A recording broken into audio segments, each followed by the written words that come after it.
오늘 우리가 말씀을 통해서 기도하고자 할 때 일어난 일들을 살펴보도록 하겠습니다.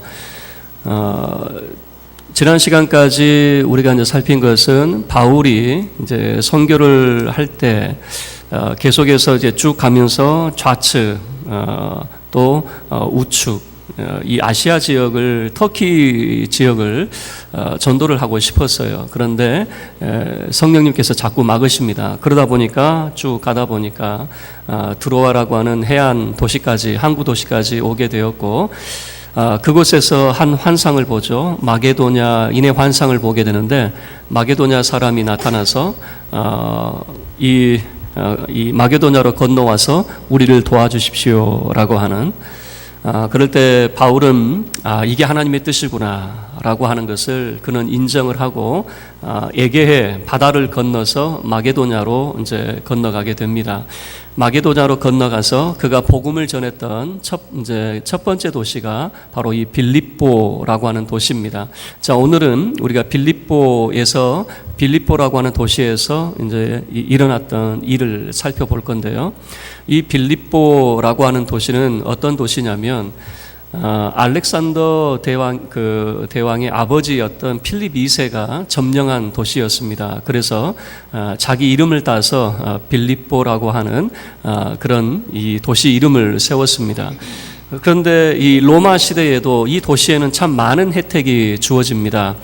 많은 세금 혜택도 주어지고요. 특별히 어떤 범죄를 하게 되더라도 뭐라고 그럴까요? 면제해주는. 그리고 이곳에는 그 퇴역한 군인들이 그 농장을 가지고 살아갈 수 있도록 그런 혜택들을 주었습니다. 그래서 이 빌립보라고 하는 곳은요, 마게도냐의 첫 성이요 12절 말씀을 보면 로마의 식민지라고 하는 표현을 쓰고 있어요. 분명히 그 도시는 로마의 식민지입니다. 그러니까 로마 사람들이 그곳에 있는 것이 아니에요. 그냥 로마의 식민 도시입니다. 그럼에도 이 빌립보 사람들은 어떤 자부심을 가지고 있냐면 21절 말씀을 보시면요, 로마 사람인 우리가 라고 하는 표현을, 자기들은 로마 사람이라고 생각을 하고 있는 거예요. 그러니까 순수 로마인은 아니거든요. 순수 로마인은 아니고 로마의 식민지임에도 불구하고 많은 혜택들이 주어지니까 자기들이 자부심을 가져요. 우리는 로마 사람이다 라고 하는 그런 자부심을 가지고 사는 도시가 바로 이 빌립보라고 하는 도시더라 라고 하는 것이죠. 이 빌립보에서 바울이 이제 복음을 전합니다. 그런데 복음을 전할 때 특별히 이 빌립보와 관련된 그 단어가 소개가 되고 있어요. 빌립보에서 그가 전도를 할 때 특별한 단어가 뭐냐면 기도라고 하는 단어더라고요. 자, 그것을 먼저 우리 찾아볼 텐데 세 가지 기도라고 하는 것이 세 번에 걸쳐서 소개가 되고 있는데요. 먼저 13절 말씀을 보면 우리가 기도할 곳이 있을까 하여라고 하는, 그러니까 기도할 곳을, 장소를 찾고 있는 그런 모습이 소개가 되고 있고요.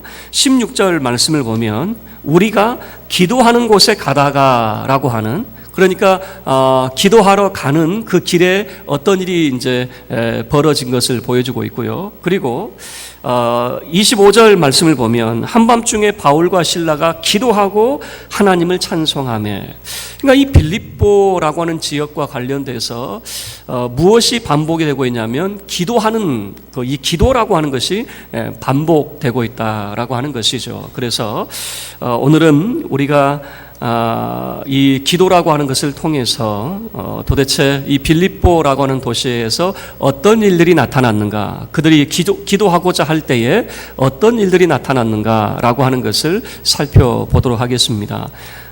첫 번째, 그들이 기도할 곳을 찾다가 일어난 일에 대해서 소개를 합니다. 11절부터 15절까지의 내용이 바로 기도할 곳을 찾다가 이제 일어난 일들인데요.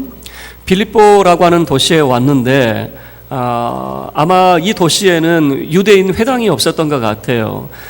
유대인들은요, 남자 장정 10명이 되면 무조건 회당을 세웁니다. 회당을 세워서 이 회당을 중심으로 유대 공동체가 이제 형성이 되는데, 회당이 없었어요. 회당이 없었다는 것은 이 빌립보라고 하는 도시에 유대인들이 극히 드물었거나 아예 없었다라고 하는 것을 알 수가 있겠죠. 그러니까 다른 도시들은, 여러분 성경을 보면요, 바울이 전도한 모든 도시들은 유대인 회당을 중심으로 복음을 전합니다. 그러니까 거의 대부분의 도시에 유대인들이 흩어져 살고 있었는데, 이 빌립보라고 하는 도시는 유대인이 없었던 것 같아요. 그래서 기도할 곳을 이제 찾게 되는 것이죠. 기도할 곳을 찾다가 이제 강가, 문 밖에 이제 강가가 있었던 것 같은데, 그곳에 그 여자들이 모여 있었던 것 같아요. 아마 강가에서 여자들이 했던 것은 주로 이제 빨래하고 뭐 이런 거 아니겠어요? 그러니까 빨래를 하든 어떤 일을 하든 이제 기도할 곳이 있는가 찾아보다가 그 강가에 모여 있는 그 이제 여자들을 만나게 된 거죠. 그 이제 여자들에게 이제 복음을 전하다가 한 사람을 만나게 됩니다. 14절 말씀을 보면 그 사람이 누군가 했더니 두아디라시에 사는 자색옷감 장사라고 하는 표현을 써요. 두아디라라고 하는 것은 지금 이렇게 생각하면 좋아요. 바울이 바다를 건너서, 에게해 바다를 건너서 빌립보에 와 있잖아요. 바다 건너편이에요. 바다 건너편. 근데 두아디라라고 하는 도시는 그 염료로 유명한 도시입니다. 특별히 이 고대 사회에서는 이 자색, 그러니까 빨간색 계열의 색깔을 내는 것은 이게 쉽지 않았어요. 그래서 이 두아디라 시에서 이 자색 염료가 있었고, 이 자색 옷감이 굉장히 유명한 시가 바로 이 두아디라 시였습니다. 그러니까 그 여자는 이런 겁니다. 두아디라에서 이제 만들어진 그 자색 옷감, 이것을 바다 건너 빌립보라고 하는 이 도시에서 귀족들을 대상으로 아마 그 옷을 팔면서 생활하는 그런 여자였을 거예요. 그 사람이 어떤 사람인가라고 이제 봤더니 하나님을 섬기는 이라고 하는 표현을 써요. 여러분 14절 중반절에 하나님을 섬기는 이라고 하는 말은 뭐냐면, 그는 하나님을 경외하는 자고 하나님을 아는 자였다라고 하는 거죠. 빌립보에는 유대인들이 없다라고 말씀을 드렸잖아요. 그러나 그가 살았던 그 두아디라라고 하는 곳에는 유대인들이 있었을 겁니다. 그래서 그 유대인들의 만남을 통해서 하나님이 어떤 분인지 이미 알고 있었고 하나님을 섬기는 그 여자였어요. 근데 그 사람이 누구냐라고 했을 때 루디아라 하는 한 여자라고 하는 말을 써요. 예전에는 루디아라고 하는 것을 그 사람의 이름으로 생각을 했는데요, 최근에는 좀 바뀌었습니다. 이것이 그 사람의 이름이 아니라 루디아라고 하는 그 지역을 지칭하는 말이다. 우리식으로 이야기하면 옛날에는 그 봉천 때 그랬죠. 평양 때, 안성 때 그러듯이 이제 루디아라고 하는 것은 그 지역 출신이다라고 하는 그 이름이 아니라 그 지역의 출신이다라고 하는 것을 보여준다는 거죠. 기도할 곳을 찾다가 이제 복음을 전했어요. 복음을 전했는데 참 귀한 한 사람을 만납니다. 빌립보 교회의 그 탄생을 알리는 참 귀한 한 여자를 만나는데, 루디아라고 불리는 한 여자를 만나게 됩니다. 그런데 그 여자, 여러분 14절 하반절에 뭐라고 이야기하냐면, 주께서 그 마음을 열어라고 하는 표현을 써요. 주께서 그 마음을 열어서 예수 그리스도의 복음을 그 여자가 받아들이게 했다라고 하는 것을 보여주는 거죠. 얼마나 감동이 됐는지, 예수 그리스도를 영접하고 가마 감동이 되었든지 바울과 실라 그의 일행들을 강권하여서 우리 집에 오십시오. 내가 예수 믿는 사람으로 인정한다면 우리 집에 오십시오. 강권하여 데려다가 자기 집에서 머물게 할 정도로 아마 이곳에서 빌립보 교회가 탄생이 되었을 것 같아요. 기도할 곳을 찾다가 무엇을 경험하게 되냐면, 바로 주께서 한 여자의 마음을 열어서 교회가 탄생되는 역사가 나타나는 것을 보게 되는 것이죠. 계획했던 것이 아니에요. 그냥 기도할 것을 찾다가 마음이 열리는 그런 역사를 보게 되는 것이죠. 자, 두 번째, 기도하러 가다가 또 어떤 일이 발생을 하게 됩니다. 16절부터 18절까지 그 짧은 이야기인데, 자, 바울과 실라가 기도하러 갑니다. 기도하러 갈 때에 어떤 여자가 자꾸 괴롭혀요. 매일 뒤따라오면서 큰 소리로 막 고래고래 소리를 지르는 겁니다. 그런데 고래고래 소리를 질러도 좀 멀쩡한 여자가 그러면 괜찮은데 조금 정신이 나간 여자였어요. 왜 그러냐면 16절 말씀을 보면 그 사람이 그렇게 바울 일행을 뒤따라다니면서 매일 뒤따라다니면서 괴롭게 하고 소리를 막 질러대는 여자가 어떤 여잔가 봤더니 16절 말씀을 보시면 점치는 귀신 들린 여종이라고 하는 표현을 쓰고 있어요. 한마디로 말하면 귀신 들린 사람이었어요. 귀신 들린 그 여자가 바울이 지나가면은 뒤따라 다니면서 소리 지르는 겁니다. 뭐라고 소리를 지릅니까? 17절 말씀에 이 사람들은 지극히 높은 하나님의 종으로서 구원의 길을 너희에게 전하는 자라. 여러분 틀린 말 아니잖아요. 맞는 말이잖아요. 그런데 예수님도 마찬가지였어요. 귀신 들린 사람이 예수님 발 앞에 납죽 엎드리고 내가 당신이 누군지 압니다. 당신은 바로 하나님의 아들입니다. 그럴 때 예수님께서 오냐 더 많이 말해라 그러지 않았어요. 귀신 들린 사람이 말하면 입 닥쳐 조용히 하고 그 사람에게서 나와 라고 하는 것이 예수님의 그런 말씀이었거든요. 그런데 이 귀신 들린 여자가, 한 미친 여자가 계속해서 쫓아다니면서 바울을 이제 괴롭게 하는 겁니다. 그런데 우리 이런 생각할 수 있죠. 어떻게 귀신 들린 사람이 이렇게 이 하나님의 종이라고 그렇게 말할 수 있느냐? 저는 그런 경우를 봤어요. 어떤 여자분이 그 신들려 가지고 무당이 됐습니다. 그 예전에 말씀을 드린 적 있는가? 제 옆집에 점집이 있었어요.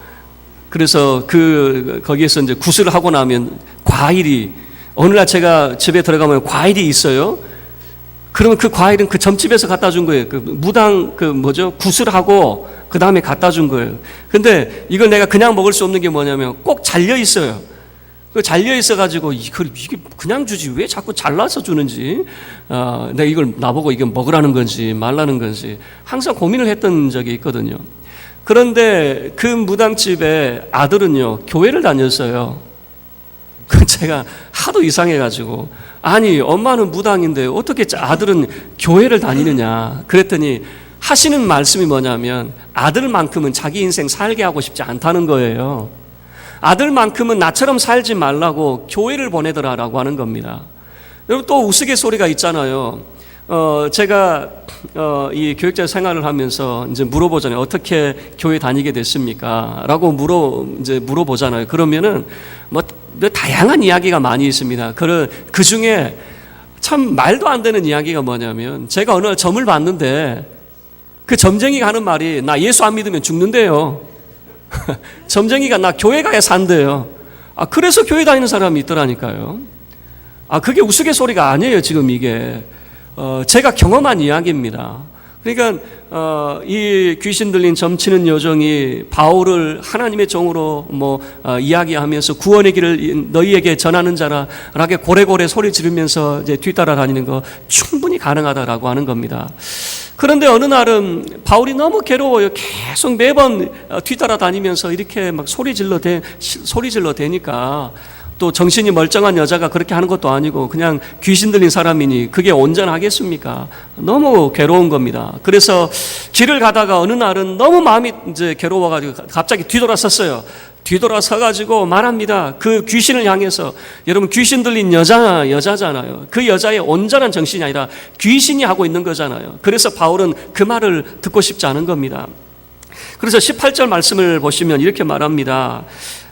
그 귀신에게 이르되 라고 하는, 귀신을 향해서 말합니다. 예수 그리스도의 이름으로 내가 내게 명하노니 그에게서 나오라 라고 할 때에 귀신이 그 즉시 떠나가는 역사가 나타나게 됐어요. 여러분 이것은 무엇을 보여줍니까? 기도하러 가다가 귀신이 떠나는 역사가 일어나더라 라고 하는 것을 보여주고 있는 것이죠. 기도하러 가다가 참 희한한 일을 경험을 했던 거죠. 자, 이제 세 번째 사건입니다. 이제는 기도하다가 무슨 일이 벌어졌는가라고 하는 거예요.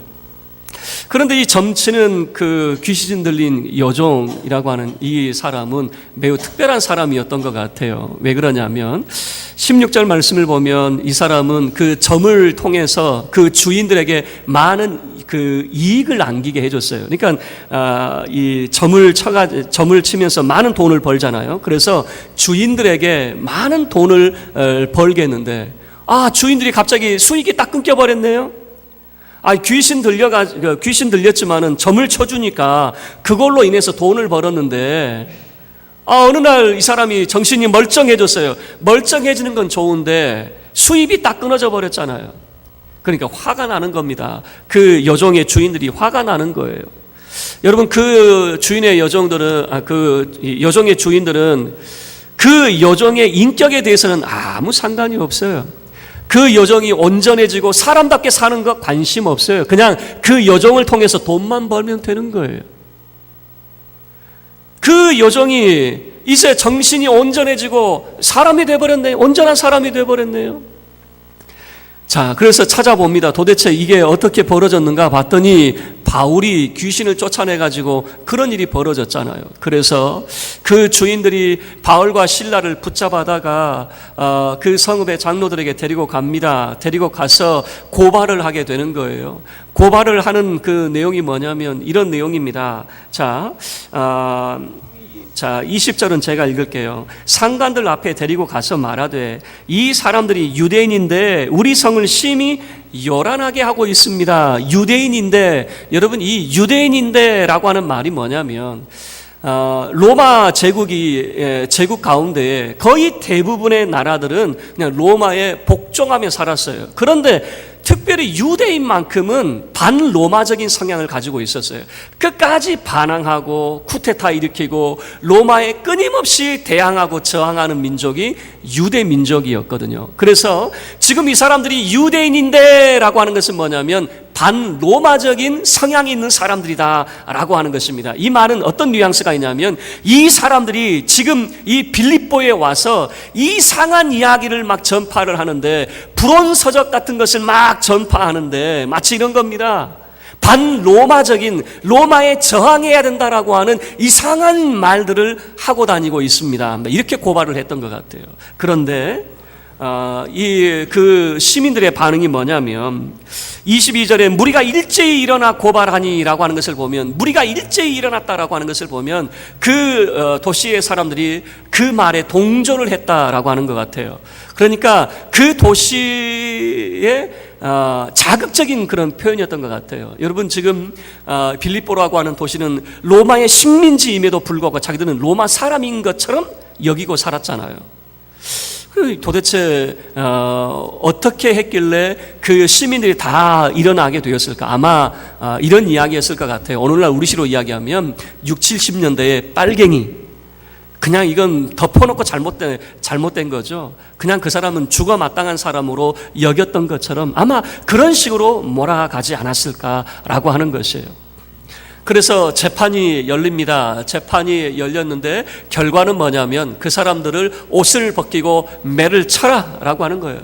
매를 치고 옥에 가두어라 라고 하는 그 재판 결과가 주어집니다. 그래서 그들은 옷을 찢어버리고 매를 때리게 됩니다. 그리고 한 간수에게 맡겨서 그 든든히 지키도록, 이 바울과 실라를 옥에 가두고 든든히 지키도록 명령을 하거든요.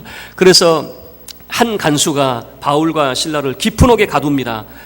깊은 옥에 가두어 놓고 또 잘 지키라고 그랬으니까 발에다는 그 착고를 딱 채워가지고 어디 도망가지 못하게 그렇게 만들어 놨어요. 그런데 한밤중이 되었습니다. 한밤중이 되었는데 바울과 실라가 그 깊은 옥 중에서 빛 하나 들어오지 않는, 그 당시에 그 옥은 어디냐면은 대부분 지하 감옥입니다. 그러니까 깊은 옥이면은 아마 빛 하나 들어오지 않는 그런 옥이었을 것 같아요. 한밤중에 바울과 실라가 했던 것이 무엇이냐면 25절 말씀입니다. 우리 25절 함께 합독하지요. 시작. 한밤중에 바울과 실라가 기도하고 하나님을 찬송하며 죄수들이 듣더라. 한밤중에, 밤이 깊었습니다. 그들은 매를 맞았어요. 매를 맞았으면은 얼마나 힘들겠습니까? 우리로 이야기하면 그 모진 고문을 당한 것이거든요. 그러면 우리식으로 이야기하면 너무 힘들어서 찬송할 마음이 안 든다, 기도할 힘도 없다, 뭐 그렇게 반응을 보여야 되잖아요. 그런데 바울과 실라는 웬걸요, 이 빌립보라고 하는 도시에서 그들이 찾고 다녔던 것은 기도할 곳을 찾고 다녔잖아요. 기도하러 가다가 그 일을 당했잖아요. 어디에서 기도하는가 봤더니 옥중에서 기도하고 있는 것 아닙니까? 여러분, 기도할 곳을 찾았다고 그랬는데 기도할 곳이 어디라고 성경이 말하지 않았어요. 기도하러 가다가라고 그랬는데 어디로 가고 있는지 말하지 않았어요. 기도하는 장소가 오늘 말씀 속에서 분명하게 드러나는데 옥중에서 그들이 기도하고 있는 거죠. 그러니까 여러분, 기도의 장소가 정해져 있는 것이 아니라 그들이 기도하면 그곳이 바로 기도처가 되었겠죠. 그곳에서 기도합니다. 그리고 하나님을 찬송합니다. 세상에 이런 사람이 어디 있습니까? 힘들고 어려워서, 우리는 바빠서 기도 못하고 힘들어서 기도 못하고 마음 상해서 기도 못한다고 이야기하는데, 바울과 실라는 한밤중에 그 깊은 옥중에서 기도하고 하나님을 찬송했어요. 그런데 놀라운 일이 벌어집니다. 막 그 터가 막 크게 한번 움직이더니, 지진 같은 것이 나더니 옥문이 막 열려버렸어요. 그리고 그 발에 매어있던 착고가 열려버리는 겁니다. 그리고 이 간수는 한밤중이었잖아요. 잠을 자고 있다가 뭔가 우당탕하는 그런 소리가 들렸잖아요. 깜짝 놀래가지고 이 간수가 자다가 등불을 가지고 이렇게 봤더니 옥문이 다 열려 있는 거죠. 그럴 때 간수는 깜짝 놀랐어요. 옥문이 열린 걸 보니 이 죄수들이 탈옥을 했구나. 그 당시에 간수는 이런 역할을 해요. 간수는 단순히 죄인만 지키는 역할이 아니라, 만약에 죄수가 도망가면 그 죄수의 목숨은 간수가 대신하는 거예요. 간수가 생각할 때 이런 겁니다. 옥문이 열렸으니까 당연히 죄수가 도망갔겠지. 그럼 나는 꼼짝없이 죽는구나. 그래서 칼을 빼어서 자결을 하려고 그랬어요. 그런데 안에서 다급한 소리가 들립니다. 내 몸을 상하지 말라. 우리가 여기 있다. 누가 소리를 질렀어요? 바울이 소리를 질렀어요. 내 몸을 상하게 하지 마시오. 우리가 여기 있으니까 안 죽어도 돼요. 라고 하는 거죠. 간수가 내려가 보니까 바울과 실라가 그곳에 있는 거예요. 그래서 큰 절을 올렸어요. 큰 절을 올리고, 그리고 그들을 데리고 나갔습니다. 밖으로 데리고 나가서 30절 말씀, 여러분 잘 아는 그런 이야기가 30절과 31절 이야기잖아요. 30절 말씀으로 질문을 합니다. 선생들이요, 내가 어떻게 해야 구원을 얻을 수 있습니까? 라고 하는 질문을 해요. 그럴 때 유명한 말씀이죠. 31절 함께 합독하겠습니다. 시작. 이르되 주 예수를 믿으라. 그리하면 너와 내 집이 구원을 받으리라 하고, 바울이 이야기합니다. 주 예수를 믿으십시오. 그러면 당신과 당신 집이 구원을 얻을 수 있습니다. 그래서 이 사람이 이제 예수에 대한 복음을 들었던 것 같아요. 그 복음을 듣고 이 사람도 가마 감동이 되었던 것 같아요. 그래서 바울과 실라를 자기 집으로 데려다가 그 매 맞은 부위에 약을 발라주고, 그리고 온 집이, 자기뿐만 아니라 온 집이 다 세례를 받고 예수 그리스도를 믿음으로 얼마나 큰 기쁨이 그 가정에 임했는지 몰라요. 여러분, 성경이 뭐라고 이야기합니까? 기도하다가 모든 묶였던 것들이, 매였던 것들이 벗어지는 역사, 그리고 간수의 집에 구원이 임하는 역사가 나타났다라고 하는 것을 보여주고 있는 것이죠. 그리고 여기에서 끝난 줄 알았어요. 다음 날 됐더니 그 간수에게 하는 이야기가 뭐냐면, 바울과 실라 풀어줘라 라고 그렇게 이제 명령이 떨어진 거예요. 그랬더니 바울이 말하는데 이제 간수가 가서 이렇게 이야기합니다. 당신 풀어주라고 합니다. 어서 이제는 나가셔도 됩니다. 그랬더니 바울이 하는 이야기가 뭐냐면, 나보고 나가라고? 로마 사람인 우리를, 죄도 묻지도 않고 우리를 매질을 해놓고 말이야, 우리 보고 나가라고? 그랬더니 지금 그 옥중이 이제 발칵 뒤집히게 되는 거예요. 뒤집힌 이유가 뭐냐면, 로마 사람은 죄를 묻지 않고 때릴 수가 없어요. 그런데 원래 고발을 할 때 뭐라고 고발을 했어요? 로마 사람이라고 고발했어요? 유대인이라고 고발했어요? 유대인이라고 고발을 했잖아요, 사람들이. 그러니까 유대인인 줄만 알고 때려놨지 로마 시민인 줄 어떻게 알았겠습니까? 그런데 그 옛날로 이야기하면 우리 그 호패 있잖아요. 호패. 자기가 어디 출신인지 그런 거 있잖아요. 그런데 아마 바울도 뭐 그런 게 있었겠죠. 딱 보여주면서 내가 로마 시민이다 뭐 이런 것들을 보여줬겠죠. 그러니까 막 뒤집어지는 겁니다. 큰일 났어요. 만약에 로마 사람을 그렇게 함부로 때리면은 큰일 나거든요. 그래서 바울이 말하는 건 이런 겁니다. 우리 그냥 나갈 수 없어. 너희 상관들 다 오라고 그래. 우리를 너희 상관들이 와서 우리 모셔가도록. 그래서 상관들이 와서 아마 이러지 않았을까요? 정중하게 사과를 하고 우리가 잘못했습니다. 정중하게 사과를 하고 그리고 이제 바울을 옥 밖으로 내놓지 않았을까라고 하는 거죠. 자, 말씀을 마치죠. 빌립보 교회, 그러니까 이 빌립보 지역과 관련되어서 유독 이 반복적으로 나오는 어떤 사건 그리고 단어가 뭐냐면 기도라고 하는 것이에요. 그래서 기도하려고 할 때 어떤 일이 일어났는가라고 하는 것을 이 빌립보를 통해서 보여주고 있는데, 그들이 기도할 곳을 찾다가, 기도할 장소를 찾다가 주께서 마음의 문을 열어주는 한 여자를 만나게 하셨어요. 그리고 기도하러 가다가 한 점치는 귀신 들린 여자, 그에게서 귀신이 떠나가는 역사가 일어나게 됐어요. 깊은 옥중에서 기도하고 찬송하다가 모든 매였던 것들이 풀어지고, 그리고 이 간수의 집이 구원받는 역사가 나타나게 되었어요. 여러분, 기도하려고 할 때 우리는 이런 생각을 합니다. 우리가 기도하고자 하면 왠지 막히는 일들이 많이 있어요. 우리는 늘 핑계를 댑니다. 이래서 안 되고 저래서 안 되고. 그런데 성경은 이렇게 말합니다. 기도하려고 할 때에 그런 방해들이 분명히 있었지만 하나님의 놀라운 역사들이 나타나고 있었다라고 하는 것을 보여주고 있습니다. 기도하고자 할 때 방해 세력도 있지만 기도하고자 할 때에 하나님의 놀라운 구원의 역사도 일어나더라라고 하는 것이죠.